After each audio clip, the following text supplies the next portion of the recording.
What if the deadliest enemy you faced wasn't a monster, but your own mind turning against you? That's House Beneviento and Resident Evil Village. No claws, no guns, just hallucinations that strip away reality until you don't know what's real. In this video, we'll uncover how Donna's Cadou-infected flowers hijack the brain, why the house mirrors military survival training, and which techniques, grounding, controlled breathing, cognitive anchoring, might help you endure. Here, survival isn't about firepower, it's about holding on to your identity before the house takes it away.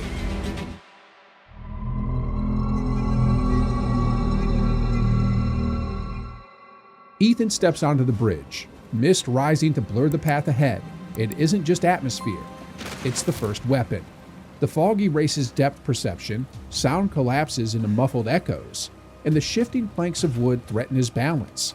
This is classic disorientation, the same tactic used in survival and resistance training programs where soldiers are broken not with blows, but with science, isolation, and sensory overload. Here, the house doesn't need walls of steel. Your own brain becomes the prison. That prison has roots. The Beneviento estate was built on tragedy, its walls soaked in generations of grief. When Donna's parents died, she retreated inward, speaking only through her doll Angie. Psychologists call this disassociation, a survival mechanism where unbearable pain gets split off into another identity. But when Mother Miranda's Cadou parasite fused with her grief, it turned coping into weaponry. Her flowers released hallucinogenic pollen, not random, but tailored illusions drawn from trauma.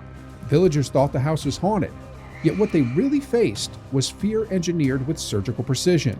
Real-world history gives chilling comparisons. During the Cold War, programs like MKUltra tested hallucinogens to break perception, while SERE training forced recruits into environments where their senses betrayed them. Victims reported hearing phantom voices, seeing people who weren't there, even losing all sense of time. Survival wasn't about strength, it was about mental anchoring. Repeating your name, grounding with touch, controlling breath, labeling what's real. The same technique could help in Beneviento's fog, but only if practiced before panic set in. For Ethan, that's the impossible choice.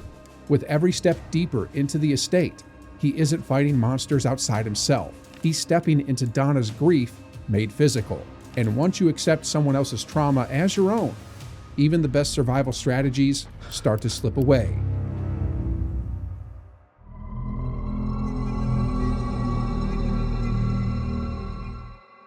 The true descent begins when Ethan's weapons vanish. 1 second he's armed, the next he's defenseless, stripped down to nothing but fear. In survival terms, this is psychological disarmament, the removal of control. It mirrors real interrogation methods where captives are denied their tools or stripped of routines, leaving them vulnerable to suggestion. Every puzzle in the basement reinforces that pressure, demanding focus in an environment designed to dismantle it. Then, Angie appears. At first glance, she's harmless, a giggling doll darting through empty rooms. But she embodies the uncanny valley, familiar enough to feel human, distorted enough to trigger primal unease.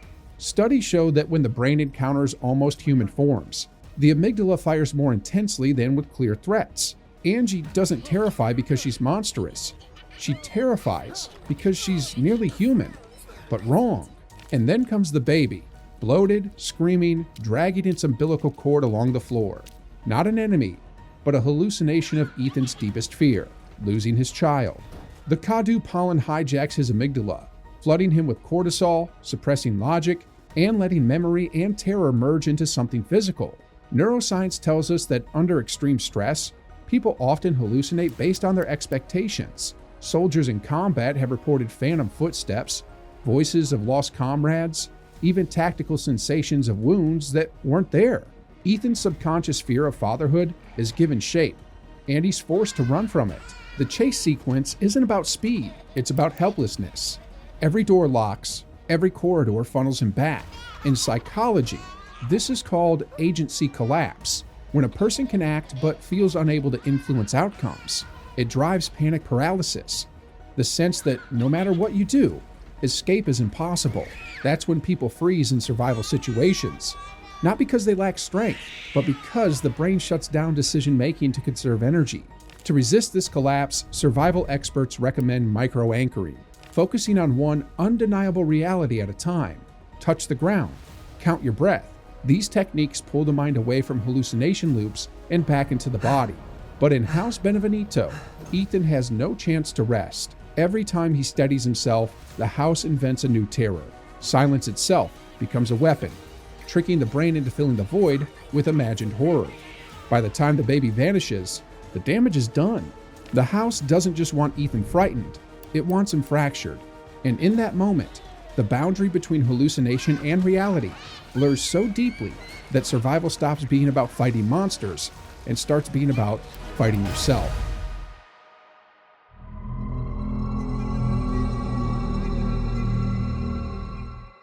Ethan staggers out of the basement nightmare only to enter a child's playroom. Its walls lined with dolls that grin and whisper in silence. At first glance, it feels like relief. No monster in sight, no chase. But this is Donna Beneviento's final trap. The fear shifts from terror to mockery, forcing Ethan into a hide-and-seek against Angie, the doll that now embodies both Donna's voice and her cruelty. On the surface, the task is simple. Find Angie, stab her, repeat. But survival experts will tell you, simplicity under stress becomes its own weapon. Confined spaces filled with human-like figures exploit our social instincts. The brain hesitates to destroy something that looks human, even when reason says otherwise. That hesitation is deliberate. It's how Donna turns empathy into weakness. Psychologically, this game mirrors advanced interrogation cycles. Victims are trapped in altering states of calm and chaos, hope and despair. The brain is flooded with cortisol during fear spikes, then yanked into dopamine release when tension lifts. This constant rhythm leaves people reactive, unstable, and desperate for closure. In military terms, it's called breaking pattern recognition. The victim no longer thinks in logic, but in peaks and valleys of fear. By the third round, Ethan isn't strategizing, he's chasing impulse. Real-world parallels exist in long-duration survival trials. In Arctic isolation studies, participants reported paranoia toward inanimate objects, assigning them intent or malice. Sleep deprivation compounds this. The brain begins to animate shadows, to imagine threat in the lifeless. House Beneviento condenses this into minutes. Every giggle, every twitch of Angie's head destabilizes Ethan's judgment. By the time he finally pins her down, the victory feels hollow, less like triumph and more like a moral fracture. Survival training teaches compartmentalization to resist this breakdown. Soldiers are taught to separate action from meaning, to focus on the task, not the morality behind it. But Ethan isn't a soldier. He's a father forced into violence that mocks his humanity. Each stab into Angie feels less like survival and more like tearing apart someone else's grief. Donna's final trick isn't to kill Ethan, but to make him wonder if surviving cost him a piece of himself. When the laughter fades and the dolls fall silent, Ethan remains standing. But House Beneviento has already done its work. He's alive, yes, but fragmented, carrying scars that won't bleed, yet never heal.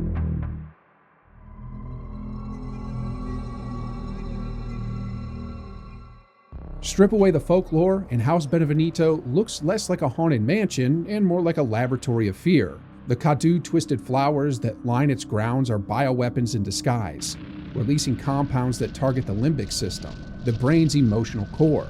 Once inhaled, they spike cortisol, destabilize serotonin, and flood the nervous system into a constant fight-or-flight state. The result isn't just fear. It's a sustained hallucination so convincing, the brain abandons reason in favor of survival instinct. Physiologically, this creates a feedback loop. Elevated heart rate pulls in more toxins through faster breathing. That amplifies hallucinations, which increase panic, which in turn accelerates respiration further. It's the same spiral observed in extreme combat stress or sensory deprivation studies. Over time, victims lose the ability to separate imagined threat from real stimulus. Doors, dolls, and even silence becomes equally hostile. History offers unsettling parallels. Cold War-era MK-Ultra experiments tested hallucinogens on unwitting subjects, producing episodes of derealization nearly identical to what Ethan endures.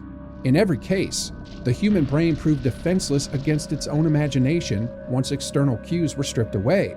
Could anyone survive Donna Beneviento's illusions? Survival experts stress that resilience depends on recovery cycles, moments of rest to recalibrate the senses. But in the mansion, time itself collapses. Light, sound, and memory lose consistency, leaving no anchor to reality. Without respite, even trained operatives would unravel. The mind begins to mirror the environment, replaying fears until identity itself erodes. Survival here isn't about avoiding physical death. It's about preventing assimilation. Once you believe the illusion belongs to you, the house has already won. And no matter how strong you are, there's no training that prepares you to fight your own perception for hours on end. The real danger inside House Beneviento isn't claws, chains, or even death. It's identity disintegration. Ethan enters as a father searching for his daughter, but the house forces him to question every step, every memory, until he isn't sure what's his and what belongs to Donna's grief. That's the genius of the mansion. It doesn't kill you outright. It convinces you to surrender yourself. From a scientific view, it's the perfect weaponized illusion. From a survival perspective, it's the ultimate test of psychological resilience. Humans evolved to face predators that we can see and fight, not invisible threats constructed inside our own senses. Breathing techniques, grounding, and compartmentalization could buy time, but sooner or later, the brain gives in. Even survival training has its limits when the enemy is your own perception. So, could anyone truly survive House Beneviento? Maybe for a while, but the longer you stay, the more certain the outcome becomes. The house doesn't need to harm you. It waits until you no longer recognize yourself. That's the final horror. And if you want more deep dives into science behind gaming's most terrifying nightmares, from bioweapons to battles of the mind, subscribe and join us, because sometimes the only way to survive fear is to understand it.